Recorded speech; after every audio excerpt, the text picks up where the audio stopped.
let's talk about the supplies that we need for the Nature Creative.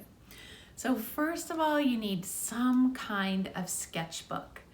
And that is where it gets a little tricky because the sketchbooks are all made for different things. There's sketchbooks that are best for pen and ink for a lot of writing and very little painting. There's sketchbooks that are best for watercolor and not as fun to write on. And then there's sketchbooks in the middle that try to be all things to all people and can leave us a little lacking. So really, you kind of need to decide, what do you want your sketchbook to be about most? Do you want to practice your watercolors a lot and have them turn out the best possible way? Then you may want to opt for a Canson watercolor sketchbook or one of these Stillman and Byrne Beta Series heavyweight sketchbooks. So these are going to have that thick watercolor paper so that you can put on layers and layers of watercolor washes and nothing happens. Well, only good things happen, let's say that. So, but these are not as fun to write in because the pens don't move as smoothly as on smoother paper.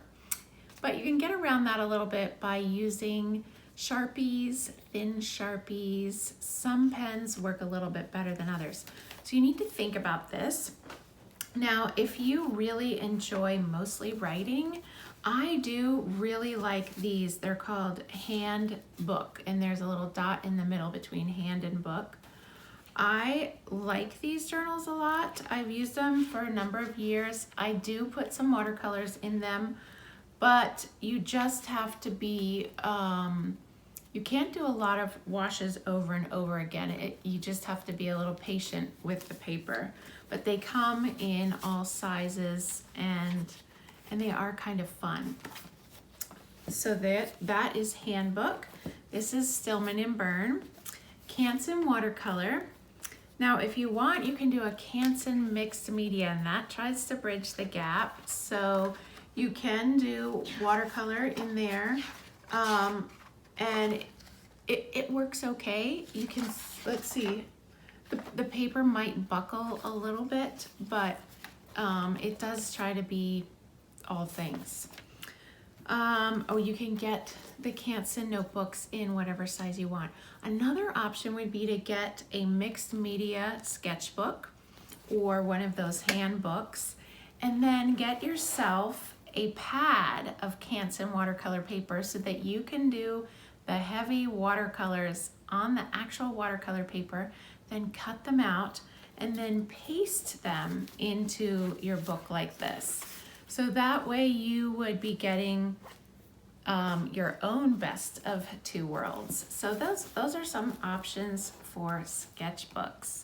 And then you need to have some paints.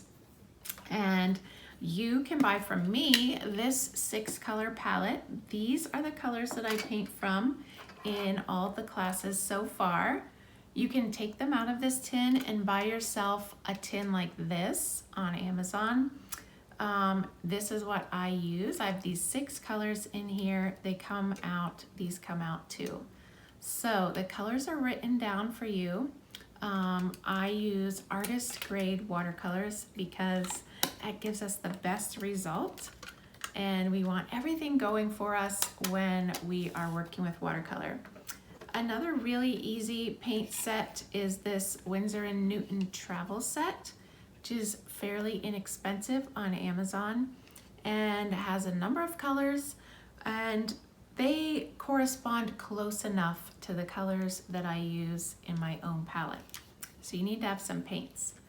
And then I use a water brush. It's a Pentel Aquash medium water brush, and I use this because it's easy to travel with, and I don't need to think about what brush I'm going to use. I've always got this.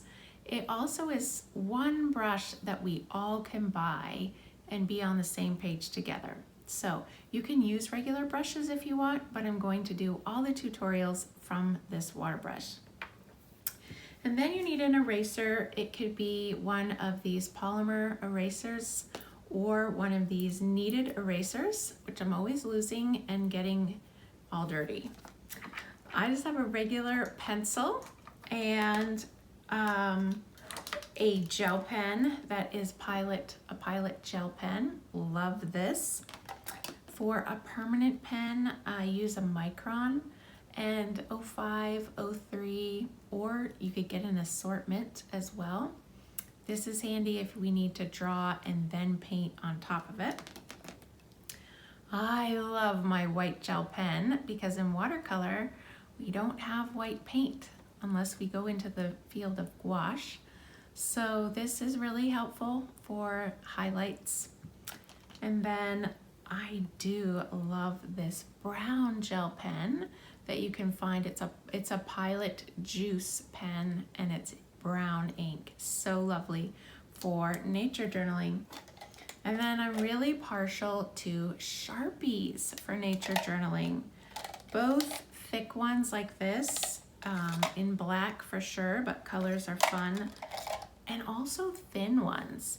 They write really well on the watercolor paper, and I just like the thickness that they impart.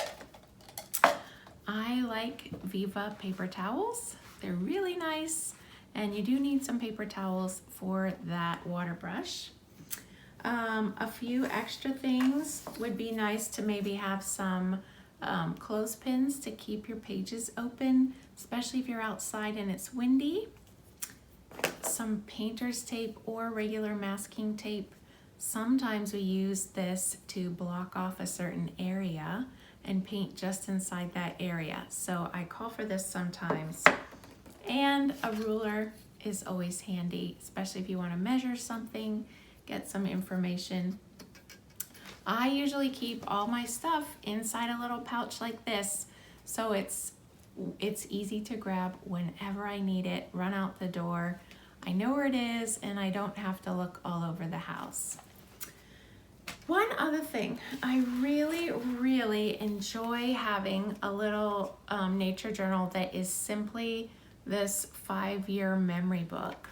So you can see it's just a couple of lines for each year, and I write in it the temperatures of the day and any sort of nature discovery.